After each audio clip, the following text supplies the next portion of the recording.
Development Successor Agency to order. I'm going to ask the city clerk to give us the roll call. Mayor Pro Tem Reed. Here. Councilmember Osborne. Here. Councilmember Suarez. Here. Councilmember Kearney. Here. Mayor Poland Miles. Here. I'm going to give me 1 second while I adjust this because that's distracting right there. That's going to make me go blind. The show. Right. Okay, we're going to have our ceremonial portion. I'm going to ask Councilmember Kearney to lead us in the Pledge of Allegiance, and Pastor Eddie Vargas from the Restoration Life Christian Church. He got one of his deputies going to fill in for us. Mitch is going to fill in. All righty. We're going to ask for him to give us a word of inspiration. Place your right hand over your heart and repeat along with me. I pledge allegiance to the flag of the United States of America and to the republic for which it stands, one nation, under God, indivisible, with liberty and justice for all. Reverend Mitch. Mr. Mayor, esteemed council members, all of those here in chambers, and to all of those watching at home, greetings from Restoration Life Christian Church.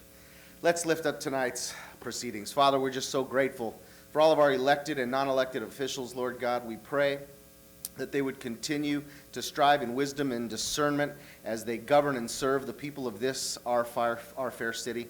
Lord, I just thank you for all of those who serve to keep this city looking and operating like a well-oiled machine. And we thank you also for all of our fire and police who serve to protect and give us comfort. Father, I just thank you, and I ask for just your hand of guidance and wisdom over everything that takes place here tonight. And please continue to bless and prosper this, our fair city of Lawndale. In Jesus' name, amen. Amen. Thank you, Pastor Mitch, for stepping in and giving us a word of inspiration. We appreciate that. Okay, so our lieutenant is going to give a public safety report at this time.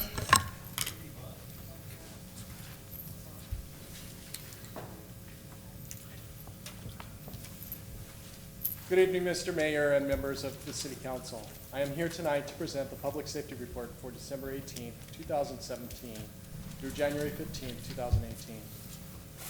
We all know how dangerous it is to drive distracted, and that the lead distraction is our cell phone.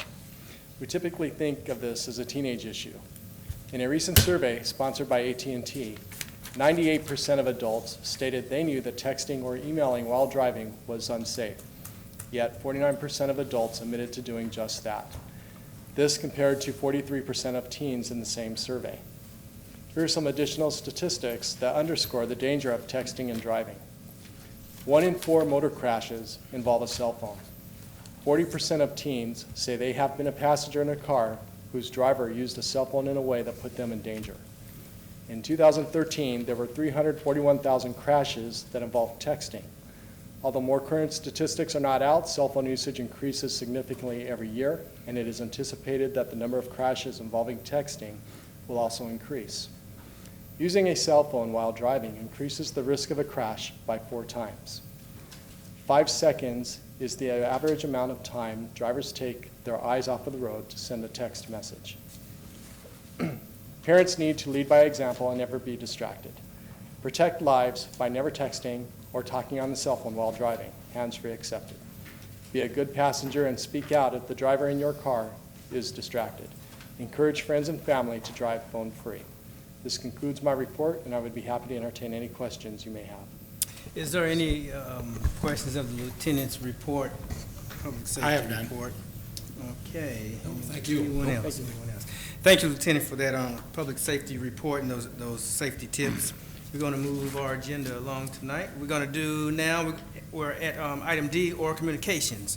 Oral communications, when you have the opportunity to speak to this body, being the Lawndale City Council or the Redevelopment Successor Agency on items that are not on the agenda. If you would like to speak to either bodies, we just ask that you line up by the flag. When it becomes your turn, if you just approach the podium and start with your name, we appreciate it. At this time, before we actually start with our general comments, I'm going to invite 2 individuals separately to give us a brief report. I'm going to invite Mr. Kevin Harbor with BizFed to come and give a short report to the council.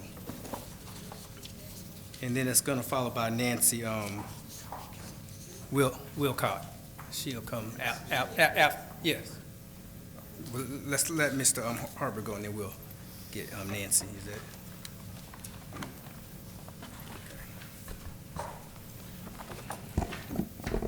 First of all, I would like to thank you for inviting me to speak before the council and to your constituency, the good citizens of Lawndale.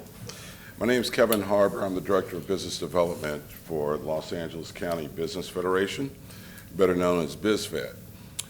What's being passed out to you now is a copy of a report that I prepared for you, about 10 pages. And I promise to be brief and not drag this out, but I want to give you an overview as to why I'm here. I've met some of your council members and your mayor at some of our events, and the reason that I'm here is that BizFed has decided in the last year to do something new and exciting, and that is to bring in cities into our membership, municipalities. So being that we are an organization of over 170 plus business associations, including 80 plus chambers of commerce, representing 325,000 businesses in Los Angeles County, employing 3 million people, we're very experienced with public policy, and we feel that we have our relationships with elected officials on all levels, from a local, regional, state, and federal level, that could help the city of Lawndale in terms of your growth, revitalization goals and objectives. And at the end of the day, we have within our membership organizations, elected officials, public agency leaders, and business owners that represent development companies, real estate companies, engineering firms, architectural firms, transportation, water infrastructure, and basically all the nuts and bolts necessary to put in place to grow and revitalize the city. So as a United Federation, our business leaders are very efficient and capable in helping you grow your agenda, and we are the connective tissue between you and companies that would be interested in playing a part in your growth and development. So what does that mean to you? That means that we are positioned to help you as a community. We're positioned to take your directive and help create relationships where there's an exchange of information and conversation that will help you avoid some of the pitfalls that other smaller municipalities, being that there's 88 of them in LA County, have had to deal with, and to help you reach your goals in the most cost-efficient and productive manner possible. So at the end of the day, as public policy in the form of Senate bills, Assembly bills, ordinances, initiatives that are introduced into legislature, we're here to educate, we're here to identify common interests that would help you as a city and form public policy that shapes the economic landscape of your city and also Southern California. So the way that we do that is when our membership comes together, we as a staff, we don't set policy. It's the members who set policy. And the good news is that by participating as a member, you have an opportunity to introduce thought leadership and your opinion and perception on Senate, Assembly bills, public policy in general, so that the general public can vote and get behind things that we know are going to help you grow and develop. So we've been around for about 10 years now. We celebrate our 10th anniversary next week. We invite you, if you'd like, to our board meeting to see how we operate. And then after that, we have our 10th anniversary celebration at the California Club downtown. This will be a good opportunity for you to meet some of the players that I'm speaking of. Case in point, I don't know if you've ever heard of the Cosmont companies, Larry Cosmont. He's a very prominent individual in helping small municipalities develop economic zones so that it attracts developers, it attracts people and organizations and public policy managers to help you shape this city in a way that's efficient. For example, we have restaurant consultants and firms to bring in logo companies and organizations. We have developers that are interested in not only building housing, single family, but also high density. We have energy firms who are looking to encourage you to embrace clean energy.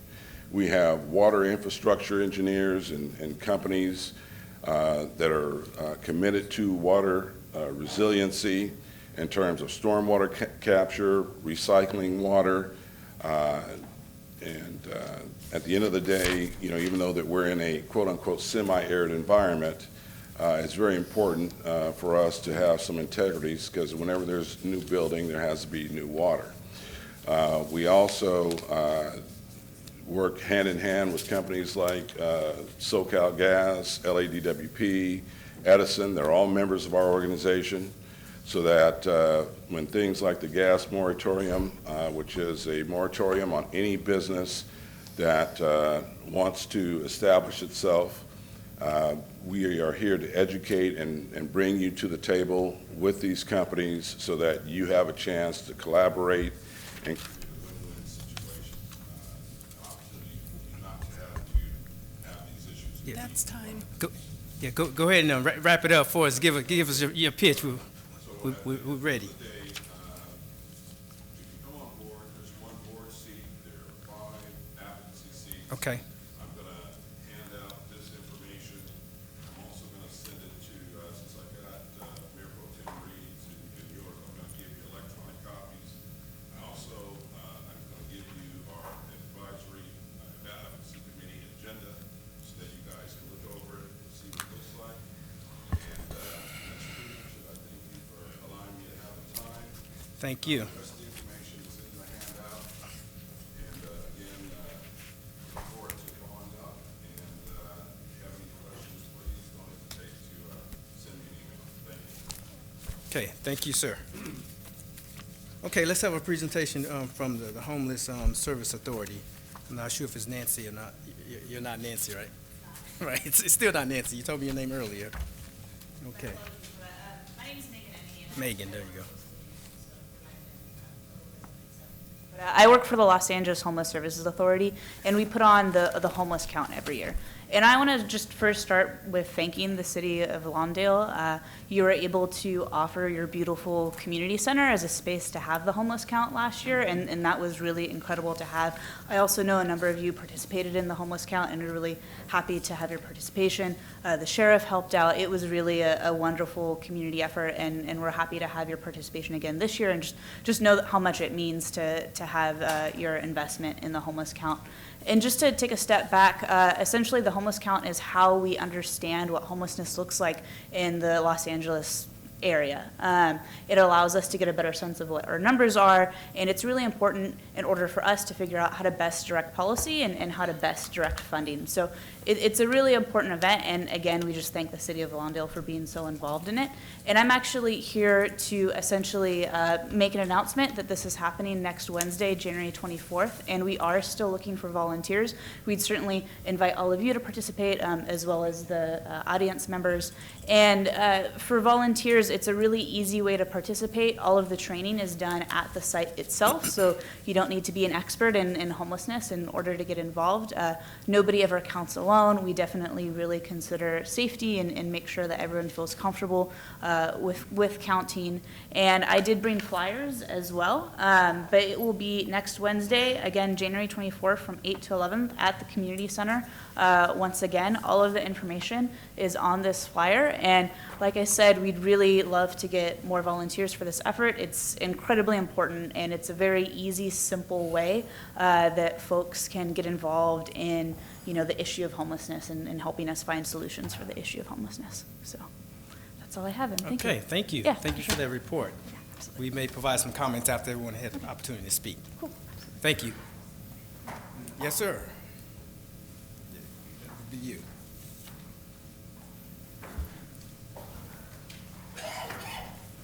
I am Gary Adams, homeowner in Lawndale. I stand before you tonight by the grace of God. What I'm about to say is considered to be at personal peril. I have reason to believe that there may be a sleeper cell of ISIS and/or Al-Qaeda operating in and/or about the city of Lawndale's Thank you. Harold E. Hoffman Community Center. I contend that there are criminal activities ongoing at this facility which have been brought to the attention both verbally and in writing to Mike Estes, Director of the Community Services, and to Stephen N. Mendoki, City Manager. I further contend that no appropriate action has been taken. I contend that Estes and Mandoki are both individually and severally guilty of gross mismanagement. I also contend that I have asked pertinent questions concerning the funding and administration of the Senior Congregate Meals Program, also known as the Senior Lunch Program, which they failed/refused to answer.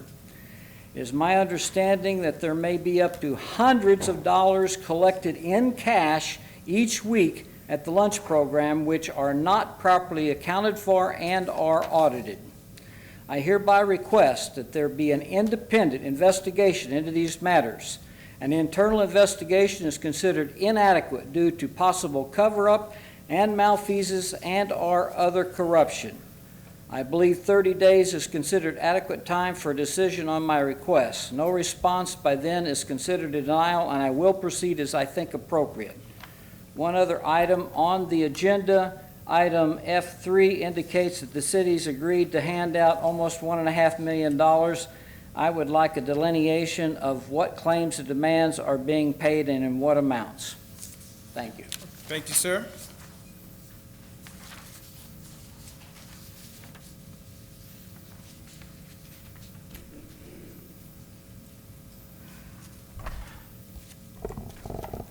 Mayor, members of council, my name is Jose Parra, and I'm here on behalf of the Lawndale Library to give a report on what is going on at your library. We want to remind all teens that this Saturday at 10 a.m. is the last day to sign up for our Helping Hands project, in which we'll be constructing 3D printed prosthetic hands for kids in need. We did our first session this past Saturday. We had about 24 kids. Most of them got about halfway through their hand. Building their hand, so hopefully they'll come back this week and finish up one and start another one.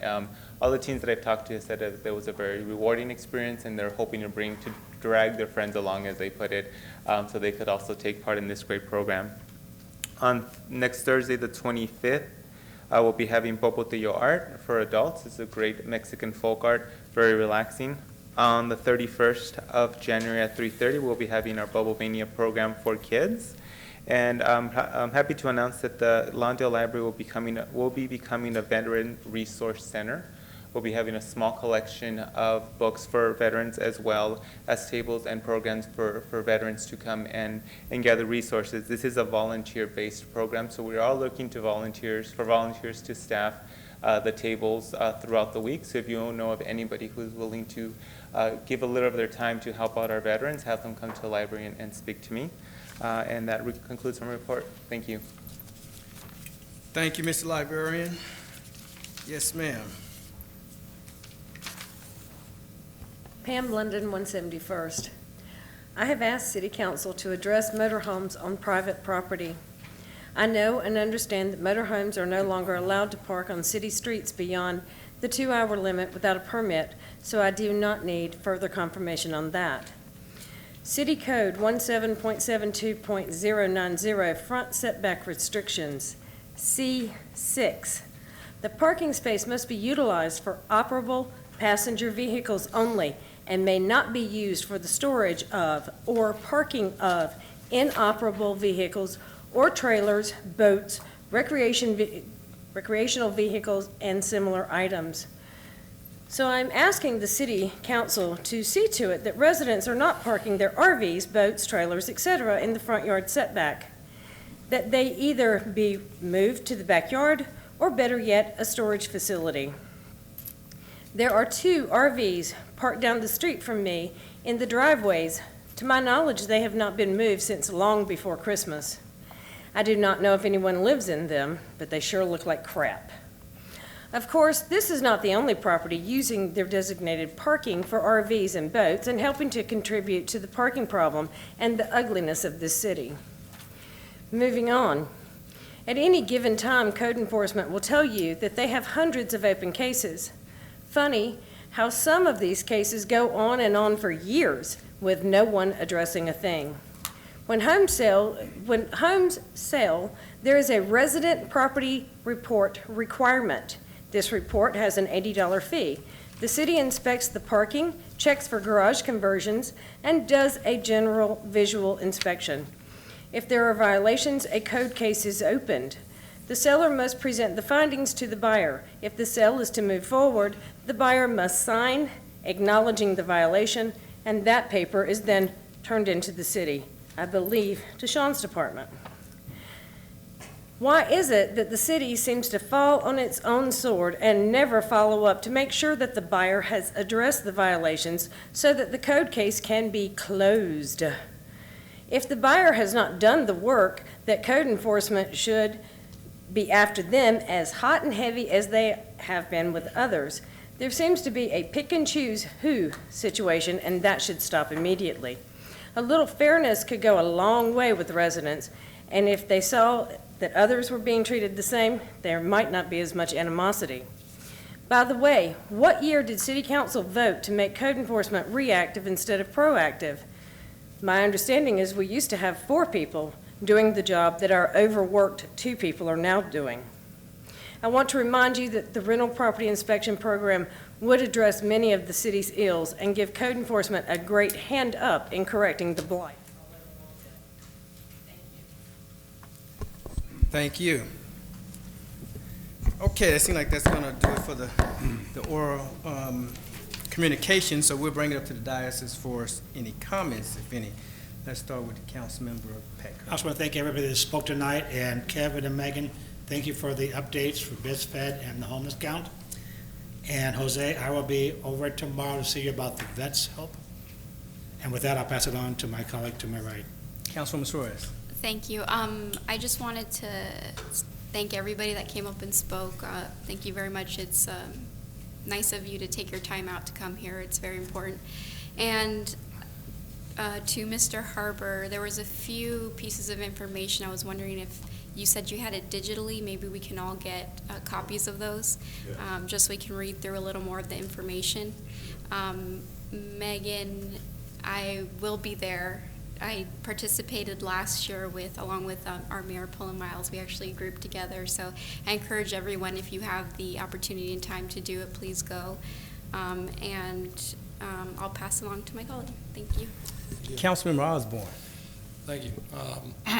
As far as the homeless count goes, and this is not just City of Lawndale, this is regional. So this is going to paint a picture of what we're really dealing with throughout the county in this area. And as Bernadette just said, yeah, it's good if we can get as many volunteers to participate as possible with it.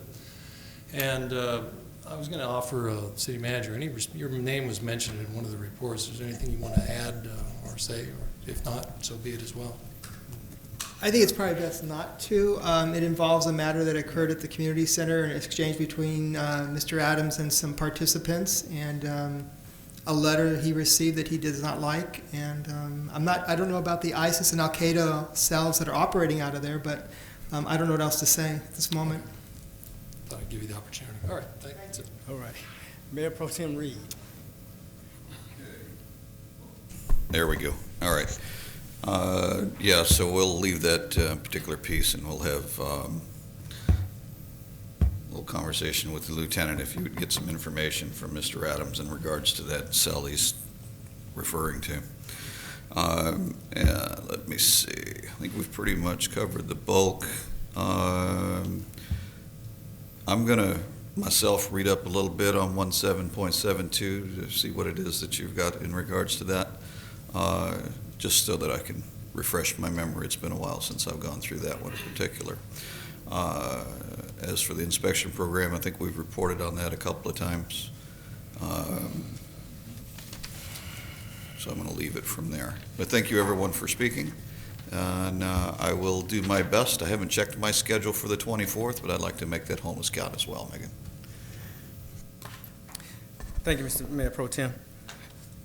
Mr. Harbour, thank you for your presentation for BizFed. I do understand some of the great work you guys are doing over there, not just on the local level, but also on the state level, and how you work with various cities. So I'm excited about the possibilities that perhaps the city can join. I don't know, it's pretty early at this stage, but the possibility of joining to take advantage of these type of activities and these type of networking that we could perhaps have by being a member, to me that seems like it could be a good investment.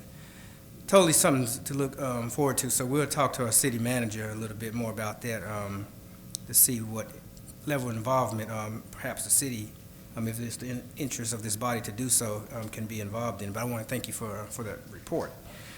Megan, thank you once again for the homeless count. As Councilwoman Suarez mentioned, she and we participated last year in the account, and it's really something to see, to be on the ground level. Prior to last year, I actually participated in the account, what I call the epicenter, and that's Venice, California. You talk about a huge homeless population. Of course, the Venice population has a huge homeless population, and to be out there on the ground at 10 o'clock at night, it was something you don't do every day, but you really come to appreciate to know exactly how many people are really homeless. When you see these vans and I guess they call them vans or RVs, that you don't realize that someone lives in there until at nighttime when there's a light on and it's just parked somewhere, and you realize, oh, people actually live there or what have you. So that's something, if my calendar can make room for, I would definitely like to try to make that this year. But thank you once again for your presentation. We spoke about some of these other things that I won't reiterate. Thank you, Ms. London, for always reminding us about what we need to do, and we appreciate that. We will take a look at your suggestions for the mobile homes, RVs, if I should say, being parked. And every once in a while, you get something that comes through, right? So you got a couple of wins, right, under your belt. You got a couple of wins. So so there you go. But we want to thank you for your comments. And with that, I'll wrap up my end of public comments, and we'll just move our agenda along. Thank everyone else for coming out and putting in their public comments as well. Okay, so the next item on our agenda is going to be, let me get my agenda, is our consent calendar. Okay, 1, 2, 3, 4. There's 5 items on the consent calendar, including 1 item from the Redevelopment Successor Agency. What is the pleasure of this body concerning such? If there's no additions or subtractions, I'll make a motion to accept all 5 of them. And I'll second it. Okay, seeing that there is no addition or subtraction, the motion has been made by Mr. Pat Kearney that we adopt the consent calendar, and seconded by Mayor Pro Tem Daniel Reed. Is there any discussion on the motion? Seeing none, would the council please vote on the consent calendar?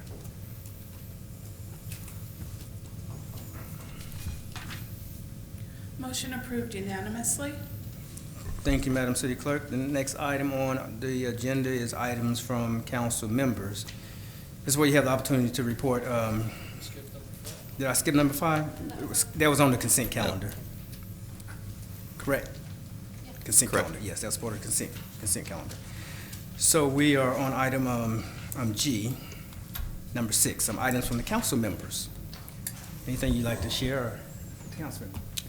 I have no events or bills to report, but I do have a comment. Maybe the rest of the council has already seen it. What El Segundo is doing with the sales tax in lieu of the county raising it. They have it on their ballot to raise the sales tax. I believe it. Maybe Jim, you could answer. I think 10%. 10%. I brought the information Okay. to the city manager because of That, and just in case the county comes in and raises the sales tax to 10%, we already have it on our records that we will collect it from the city, not to the county.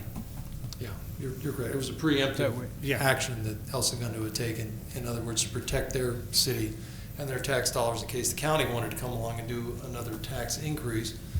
You pretty much can lock it in place to secure those funds for the city rather than the county just come along and say, we want this money. So he'd been given that information. I believe he's looking into it. And it wouldn't trigger No, it wouldn't it's trigger not unless the county. Exactly. It's not Unless the county causing came a in sales twice to tax raise. increase on residents or anything until such action is taken by the county. And that's all I have. Yeah, that's all you have? Yeah. Is that all you have? Is that all you have? No, I'm just waiting for That's funny, Councilman Suarez. Thank you. I have a couple events. So myself, Councilmember Osborne, and Mayor Pullen Miles attended the exclusive first look for the Donate Life Rose Parade float. And it was a time to recognize the float honorees. And the theme this year was, or last year was, the gift of time. So it was really moving. We got to see some of the family members from the honorees and hear their stories, and really moving, touching. So I hope to be invited again next year. And I also attended the Centinela Youth Services meeting, which we amended the bylaws. So we appointed Jessica Ellis as our CEO, and she will be sitting in for Jan Vogel. So it's kind of a little bit of a move to kind of separate the South Bay WIB and the CYS. So seems to be doing pretty well, and we'll see where it goes from there, and I'll pass it along. Councilman Osborne. Yeah. And Bernadette just mentioned the Donate Life. Same thing you were at, Robert, was, and she's right, it was very moving. There was, in particular, one lady there who had donated twice. And first, she had donated one of her kidneys to a family member who was otherwise going to die without the donation. But then she took it a step further and decided to donate a portion of her liver to a child she never even met.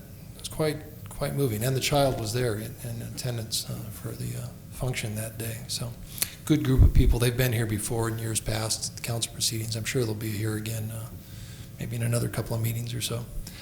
And I guess that's all I have to report. Okay. The other was a vector control meeting, but that's kind of routine, so I don't need to go into that. Okay. All right, thank you, Councilman.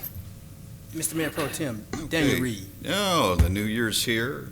Hasn't been any meetings for me in between here and the last one, so just Happy New Year, everyone, and I'm looking forward to the next one. Very nice, thank you, sir. Okay, the Donate Life, yes, that was my first time actually going down to see the float up close and personal before the parade, and that was very moving and touching. The stories, the floats were beautiful. The float itself was beautiful. If you didn't have a chance to see it at the parade on television, it was really beautiful to see. Have you marked your driver's license now? Putting you on the spot. Yeah, and what was that? I'm putting you on the spot.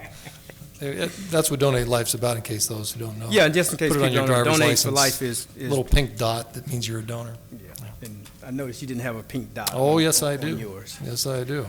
It's the other Okay. way around, brother. Okay. That's why you're on the spot. So with that being said, it was good to go out to see the float and to hear all the testimonies of how they changed lives through their donations. I did attend two events that I can remember, one of which was the Los Angeles Air Force Base Martin Luther King Jr. Annual dinner, event. That was a nice event that was held on the base there in El Segundo. And just recently, I guess this past Saturday, I participated in the city of Gardena, Martin Luther King Jr. Parade. So I had a car in that parade, and that was a fun time. The last thing I wanted to add, this for the city manager, something to look out for. In the new tax bill that was signed by President Trump, there's a lot in the bill to hate, by the way, unless you're in a certain tax bracket, I suppose. But one of the things that might be beneficial to cities is something referred to as opportunity zones that are in the bill. These opportunity zones, and we're going to be taking a greater look at this on the state level. These opportunity zones allow certain census tracts. If a person was to invest in these certain census tracts, they would get certain tax incentives, if you will. what the whole ideal is, identifying the census tracts and attracting business or investments within that census tract that probably otherwise, would not come to that particular census tract. That's something that maybe we should take a look at to see if perhaps we qualify. I know what's going to happen is the governor at some point will be looking at cities and census tract. It's not city designation because the state actually makes the designation, but the governor would be looking at various cities and zones, if you will, to see if which zones in the cities will qualify for opportunity zones in terms of the census. It could be one zone within a city, it could be several zones within a city. But at the same time, some cities, when they start to hear about this, was going to take the approach, well, we're not going to wait for the governor to identify some tracts in our city. We're going to make sure that the governor is aware of tracts in our cities that may be qualified for this zone.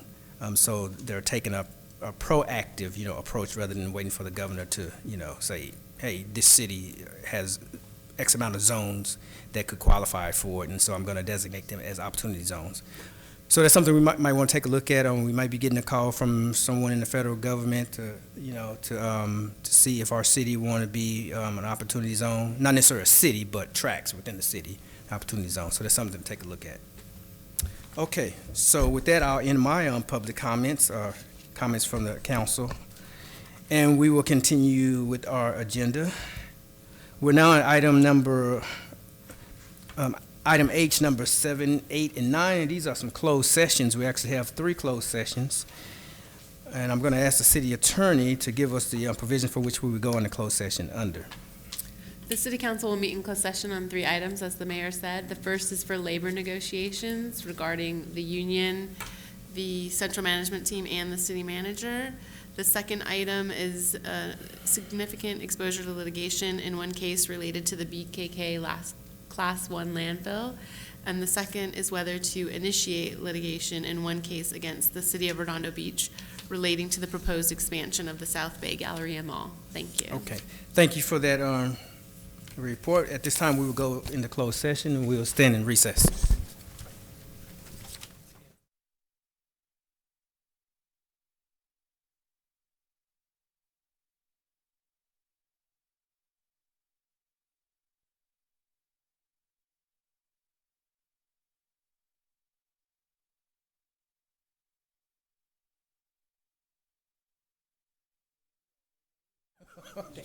Okay, we have returned from closed session. I'm going to ask the city attorney to give us a report of the closed session. The City Council met in closed session on 3 items as agendized as H7, 8, and 9. On all 3, the council was updated. No reportable action. Thank you. Thank you, Madam City Attorney, for that report. Okay, so it's adjournment time. We got a couple of folks we want to adjourn in their memory. I'd like to add a comment on Wayne, too. Today, you want to add okay, when we get to Wayne, you can add a comment. Okay, we want to adjourn this meeting tonight in Lou Cordero. He's a former longtime teacher in the Lawndale High School, as well as Luzinger High School. He just passed away recently, so we will adjourn in his memory. We also will adjourn tonight in Wayne Martin's memory. Wayne Martin, he was a former longtime president of the Lawndale Optimist Club. He recently passed away as well, and we were informed of his passage from Tom Martins, and that the service was held at the LDS Church Chapel at 11 a.m. on Saturday, January 20th. And we're still confirming whether that's in this city or another location. No, so it's in Lawndale. It's definitely going to be I spoke to his son. The one right yeah. here in Lawndale, here in Lawndale, at the Latter Day Saints Chapel. Once again, that's at 11 a.m. on January 20th. And you got to say, why don't you say something about it? Yeah, I just wanted to add on Wayne, because he was really a great guy. And for many years, you think back on all the kids that were given candy canes in this city by the Santa sleigh. Thank Wayne Martin. A lot of that was coming out of his pocket. He was paying for it. In fact, I went to high school with his son as well as Steve, and spoke to him and said how much I appreciated all his dad did. his dad didn't even live in Lawndale. They lived actually in Hawthorne, right across the other side of Prairie. But he loved Lawndale. He did so much for this city for so many years. Even back, I recall when I was a kid in college, I won a scholarship, one of the scholarships from the Optimist Club, and Wayne was the presenter at the event, and just the nicest guy, and really cared about Lawndale and did so much. Gave me a lot of old materials to give to the archives and so forth. Really a sad loss, but he had a nice long life, 92, so good guy. Sorry that he's gone. Thank you. We will also adjourn tonight's meeting in memory of Sally Riddle. Now, Sally, she was a long-term resident. Right. She participated on the senior advisory committee. She passed away last week as she moved out of the city of Lawndale to be with her family in Oregon, and she just recently passed away as well. Real nice lady, real precious soul, and we're really gonna miss her as well. So we're gonna adjourn in their memory tonight. Okay. With that being said, we have exhausted our calendar, and the next regular scheduled meeting of the Lawndale City Council will be held at 6:30 p.m. Monday, February the 5th, in these council chambers. It is now 7:49, and this meeting is adjourned. Thank you.